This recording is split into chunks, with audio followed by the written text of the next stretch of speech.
If you're not using video, you're not existing in our day and age. Because 90% of marketers say that video helps them generate leads. And 83.5% of all internet traffic is video based. So where are your clients? Where are your potential leads? On video, using their cell phones, their smartphones to shop, to look around, to pique their interests. The message is just use what you have. Don't go out. Don't let your equipment stop you from using video, because the ultimate game here is to have you use video to promote your products and services and make more money, because people will see you, people will like and share, and you'll be in the game. It's so ultimately important to light your face, and people don't do it, even when people are on the news and they're doing a guest appearance on the evening news, and people use Zoom to call in, and they don't follow these tips. And you see someone with the light in back of them, or it's just a mess.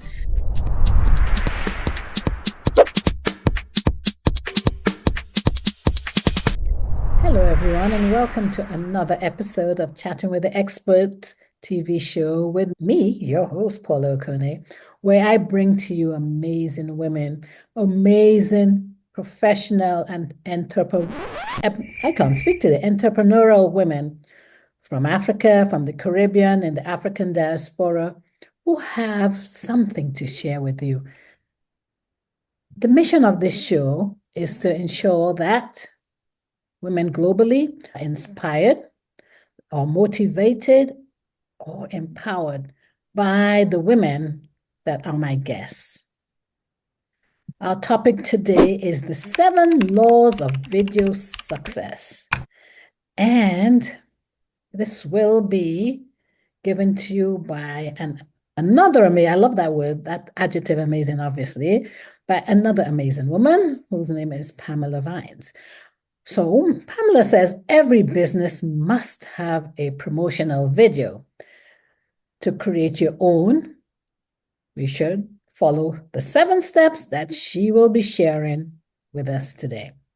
I'll tell you a little bit about her, and then I'll let her take over.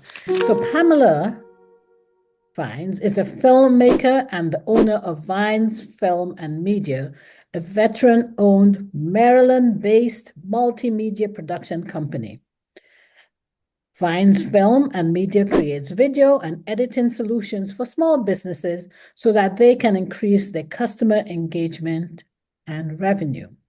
There's a lot more I can tell you about Pamela, but as I promised you, I'll let her do the rest. So with that, I want to welcome Pamela to Chatting with the Experts. Hello, Pamela. Thank you for having me. Absolutely. I promised the viewers that you'll say more than what I did. I talked a little bit about you, but can you tell us more? Oh, yes, we are a Maryland-based, veteran-owned, women-owned, multimedia video production company. And we primarily work with small and medium-sized businesses to work with them so they can showcase their products or services and increase their revenue and make more money. And as a small business owner, making more money is why you are in business, or why all of us are in business. So thanks for that. So you're going to share with us the 7 laws of video success. Oh, I need that, because this is video. And before we started, we were talking about, video production and what is good and what's not so good. So yes, as you mentioned in your intro, every business needs video, because if you're not using video, you're not existing in our day and age. Because 90% of marketers say that video helps them generate leads, and 83.5% of all internet traffic is video based. So where are your clients? Where are your potential leads? On video, using their cell phones, their smartphones to shop, to look around, to pique their interests. And from there, once they see something they like, if they don't compelling, messaging, they forward it to their friends and families. So, you have all of those influencers, third-party people out there sharing, liking, disseminating your messages to the world from that one video. So it's ultimately important for everyone, truly, but especially small business owners to get their share of the market, to use video to showcase what they do, invite people into their spaces so people can actually see what they're doing and how it's going to be like to work with them, how their product works. And from there, that will lead to increased revenues. Well, people like me for many years hid from video. I was an audio girl, audio podcast and audio to me were one and the same. And then I started hearing the dreaded 5 words video. I was like, oh no, I don't even want to talk. I'm No, not even comfortable with speaking in public, much less being in well, front of a camera. But so that's changed. 7 laws of DIY video production. I'm sure that going forward, you won't feel that way anymore. So the first one is a script. So at Vines Film and Media, anytime I'm dealing with a client, the very first thing that comes out of my mouth is, we don't do anything without a script. It all starts with a script. And a script is nothing more than a roadmap. It sets the stage. It forces you to write down what you want to, more than just what you want to say, but it helps you organize those thoughts to ensure that your messages are clear and concise, that you're not online just rambling and wasting time on your recorded video. And in a sense, once you have the words you want, you can also think about what visual aids you want to include in that script. So when we produce a script for a client, we have, it's 2 sides of a 8.5, 2 sides of a screen, 2 sides of a piece of paper. We write down what the person will say, the words that the audience will hear, as well as the audio component of what's going on, like what type of music, any sound effects that will accompany it. So the script is by all hands down, your very first requirement before you start to think about recording a video. So shall I move on to number 2? Yes, because just about to say so. The first thing, yes, number 1 rule is the script. You must have a script. Okay. And physically write it. And even if it's not just something as elaborate as what we do, you can even write down bullet points that will help you organize your thoughts and keep you on task about what you want to say. Because one of my pet peeves when I watch a video is to have someone talk for about 30 minutes and they say, well, I just came on here and blah, blah, blah. And they're talking about their neighbor and talking about their outfit and what they ate for breakfast. I don't care about that. I want to hear what I turned on this video for. So having a script will keep you on task, and then from there. So point number 2, law number 2, is to practice. So even though you may write down those key points and your key messages for what you want to convey in this video, you have to practice it. And that's literally standing in front of a mirror, watching your tics, because we all have them. People love to say, depending on what culture you're in, if you're in France, they say, so you have to understand what your tics are, how often you use gesticulations, and you may wave your hands too much or not enough, and maybe you look too stiff. And that's where that practicing comes in. And so if you have a script and then you practice, you're much more amenable to having that video process go quickly. All right. So the second thing is practice. Script, then practice. Okay. Number 3 is your equipment. And a lot of people think that they need to have the utmost equipment. Like if they decide, I'm going to start doing videos for my business, but I can't do it yet because I don't have a good camera. And they go out and you can spend upwards of, $200, $2,000 on a basic DSLR camera. And not even to mention the cinema grade cameras, but you don't need all that. You can simply with the technology nowadays, you can simply use your smartphone, whether you have an iPhone or an Android. Both of them have amazing cameras that people can use. So you can start simply. You don't have to spend a lot of money. Start where you are with your equipment. So And I was going to ask you, sorry to interrupt, but okay, you talked about using a camera on your smartphone. Doesn't it depend on the type of phone you have? I mean, when I say that, the generation of the phone, because I keep hearing, I was listening to a show yesterday about having the iPhone 15, the camera is so much better than the iPhone 14. And, as you go down the line, the cameras get worse. True? Or is that just a gimmick to get us to upgrade? yes and no. So from my perspective as a DIY video person, I believe you don't need to go the extra mile. You can get away with if you have an iPhone 8, you can use that. Just the key is, so you have the cell phone, but the key is to use the rear facing phone camera, because this camera is what the phone is designed for. This is the better camera than this tiny little camera on the front. So don't do it as a selfie. You'll need the other equipment besides the phone you'll need for a successful video is a tripod that supports a cell phone. And I happen to have one right here. So you Okay. put that phone into the tripod and you can film yourself. But So what this, happens when you're using, okay, so when you're using the better cameras, which are at the back, can you see yourself? Because it's almost like you're doing this blindly. you don't need to see yourself. You know, know what you look like, because we go back to point number 2. You practiced in the mirror. So you know exactly what you look like and how your facial expressions, when you're going to smile, or what gestures you're going to make with your hands, because you've practiced. So you truly don't need to look at yourself. If you want to do a test run, yes, okay, use the selfie. Use the selfie mode in the front facing camera. But to record, this is the better camera. You'll get the better resolution, whether you're using a iPhone 15, iPro, Max, or using an iPhone 8, or even an Android. Or, like I said, if you have a base camera, a DLS, it just depends on what you have. The message is just use what you have. Don't go out.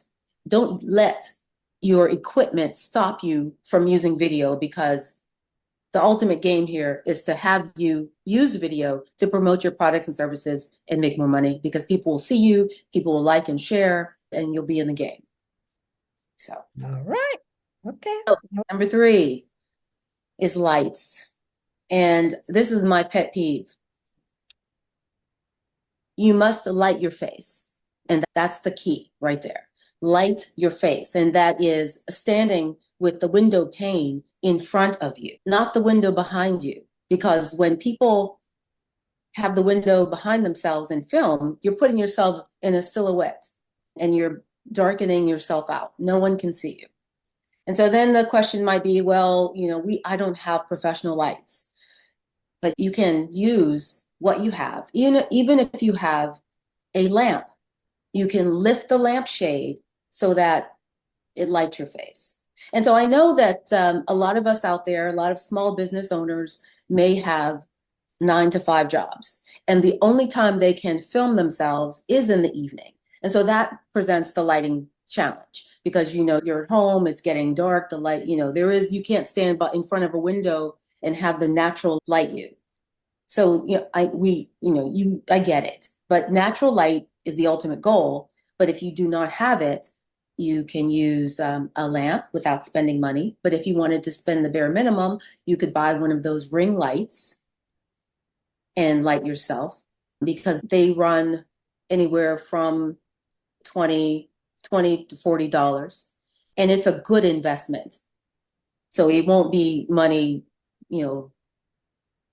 thrown away. So, but you must light your face when you're in front of the camera. So have the light facing you as the camera is facing you as well as you record. So All right. lighting is, Quick question. That was tip number 4. What about people like me that wear glasses? What happens? there's that glare, the ring light. I mean, I've seen mine right now as I'm looking around. You may see glare in my eyes because in this right here, you'll see right here, you'll Oh, see yes, I see that. the ring light is in front of me because I wanted to ensure, as we were on this video, that my face was lit because the sun's going down. Okay. So, how do you avoid that? Take You the take, glasses off. And or hopefully you can see.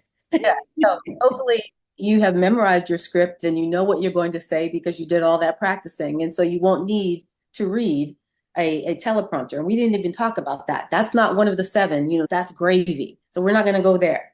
But for people who do wear glasses and you don't want the light, there are ways for you to position the light so that you don't have the glare. You might raise it depending on what kind of light you have. You may, angle it so it's more on the side of you, but that may create a more dramatic look and you'll have one side of your face a little bit more in shadow. You may not like that look. I happen to like it because it's cinematic, but it just depends on the placing of the light. If I did raise this, it would be unlikely that you saw the reflection. But if, and I am aware of it as we talk. And so Mhm.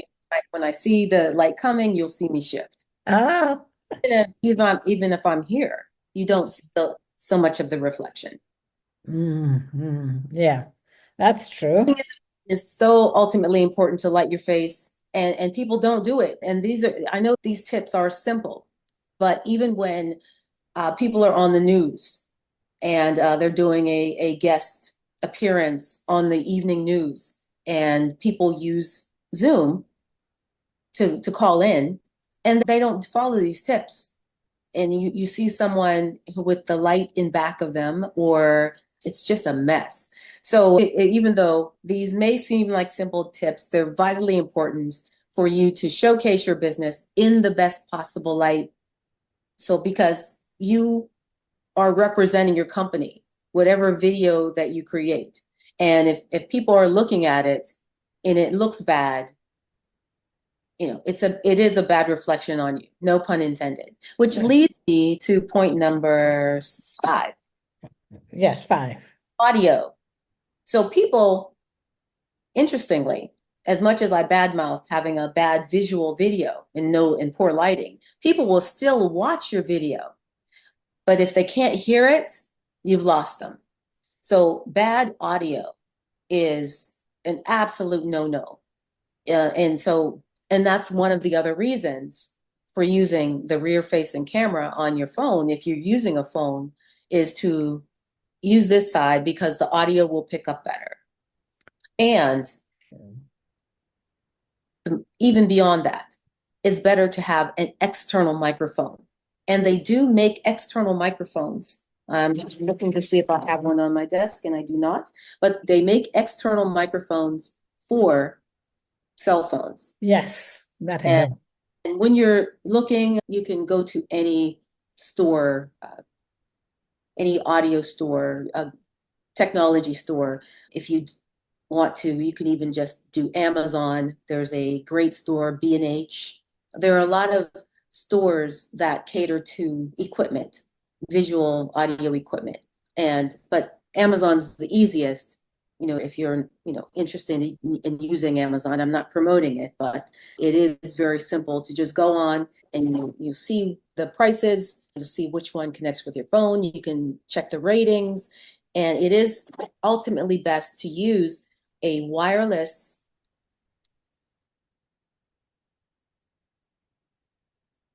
external microphone. I do happen to have one.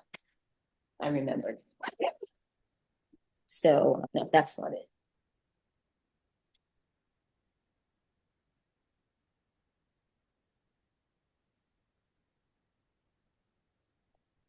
All right.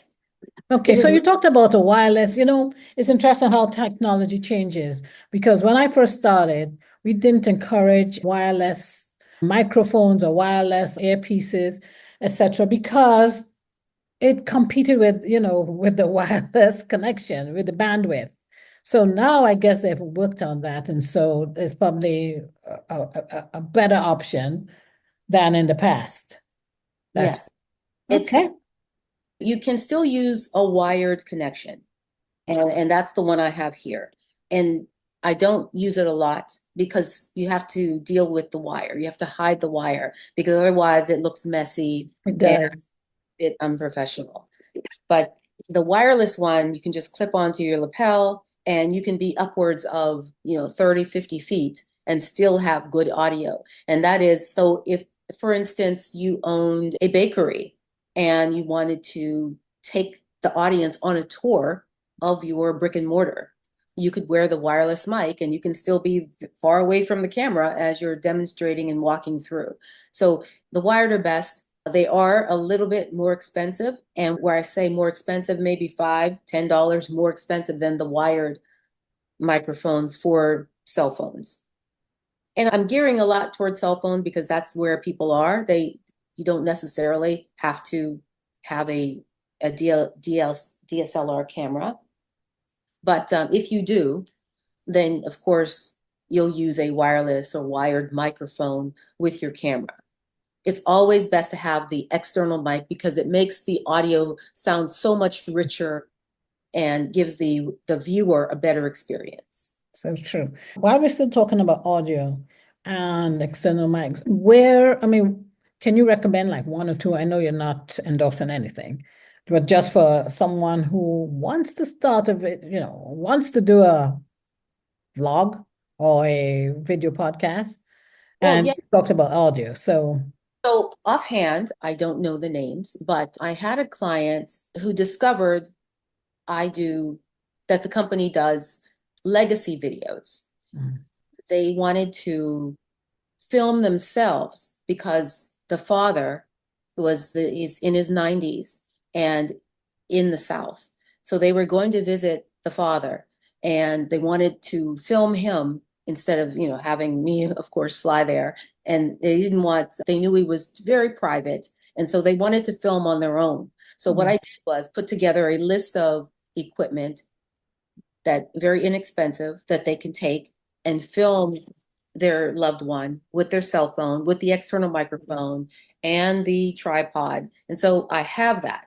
So if any viewers are out there, just please connect with me. I'll be happy to share the package I put together for one of my clients. Perfect. Okay, so that was tip number 5. So we have 2 more to go. Number 6 is your background. Yeah. So if in the same example, if you are a baker, you want to film in a bakery or in front of pastries. You want to film so that your background makes sense. And right now I'm in my home office. And so, I do have, my signage behind me in case there were any doubt of what we do.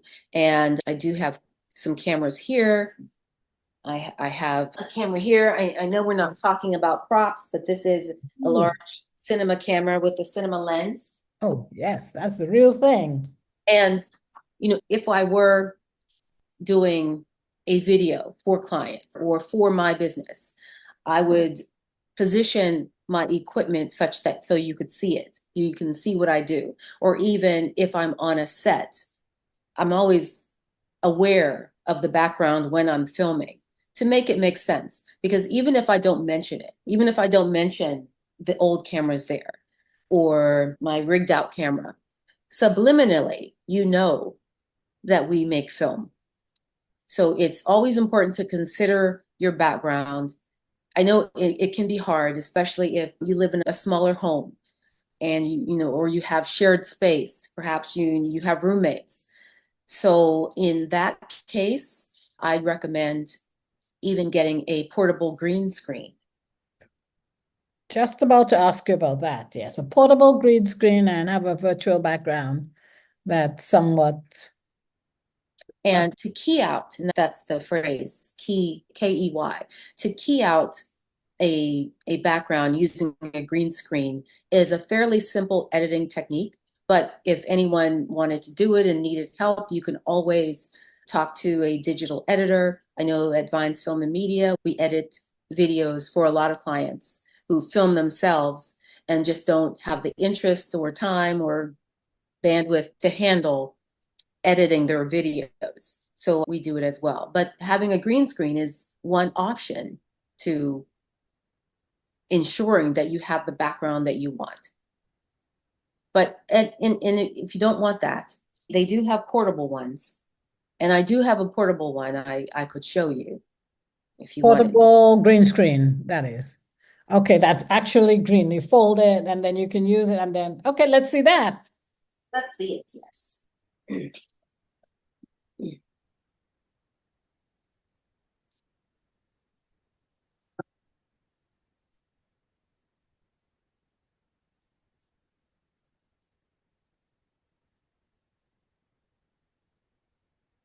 So I keep this in my office, just in case. And it's very easy, very portable. I need to get one of those because I'm going to be traveling and I need to have a green screen. So yeah, I'm going Yes, to and talk with you privately. Oh, in fact, you can even tell me. I mean, if you don't mind sharing it, or we can put it in the show notes because I'm sure there are other people like me who sometimes cannot be on right. site, need something like that. So great. I like that. That was very easy. You just pulled it up and then it went right back down. And I do have a larger one in the studio. Okay. All right. And they're not cheap, but again, fairly inexpensive because you're buying something quality that will last you, throughout the lifespan of your business. So it's well worth it. It's an investment. Yes. Okay. And finally, tip number 7, That is your mood. And this is key. There might be an opportunity when you have planned to video yourself. You've planned to make your video as soon as you get home from work. But life happens, work happens, rough clients and employees happen. And so you may get home and you've had a terrible day, and it's going to show. The mood that you're in is going to come through, unless you're a Meryl Streep, and you can hide it. But for most of us, the world will show in our eyes, the strain of our necks, in our expressions. I remember one time I was wanting to do a video. I had my hair done, I put eyelashes on, I was dressed in my brand colors, ready to do the video. But my videographer, because I didn't want to film myself, I was not on time. It was a bad vibe. Yeah, that's another lesson, hiring a videographer that you can work with. So it was awful. I couldn't use any of it because as much as I tried to pretend I was happy, you know, the smile wasn't sincere. It was in my eyes. It was pure D awful.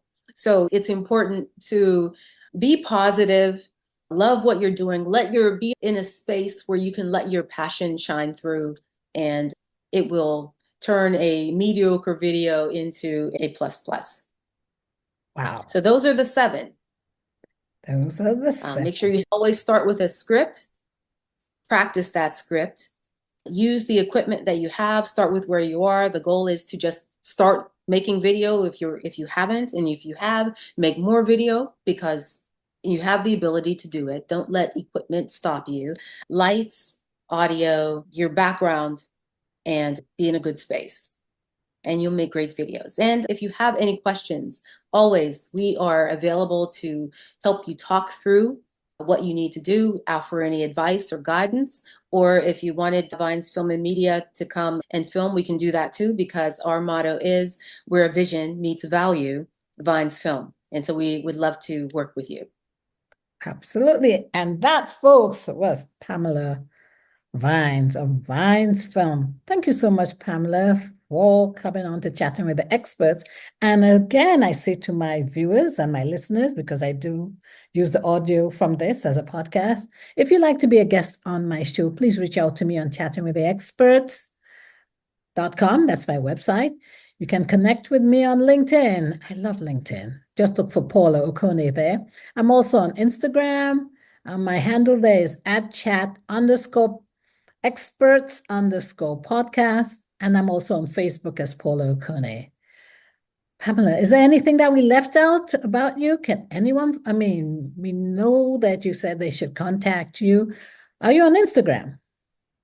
We are on Instagram. The primary account that I look at most often is my name at Pamela Hart Vines. Okay. So always you can find me on Instagram. Also TikTok, Pamela Hart Vines one, I believe.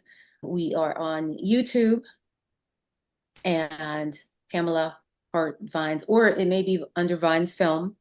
And there's also Vimeo, Vines Film, Pamela Hart Vines. If you Google my name, of course, Twitter as well, we are everywhere. Love it. But Love my it. email, which is my favorite mode because I'm old school, is my email address is video@vinesfilm.com. And I will surely respond to you as fast as I can. Thank you again. We've learned. I've definitely been empowered because I'm doing video. And of course, you've inspired me to make even better videos. Thank you, Pamela. Appreciate you.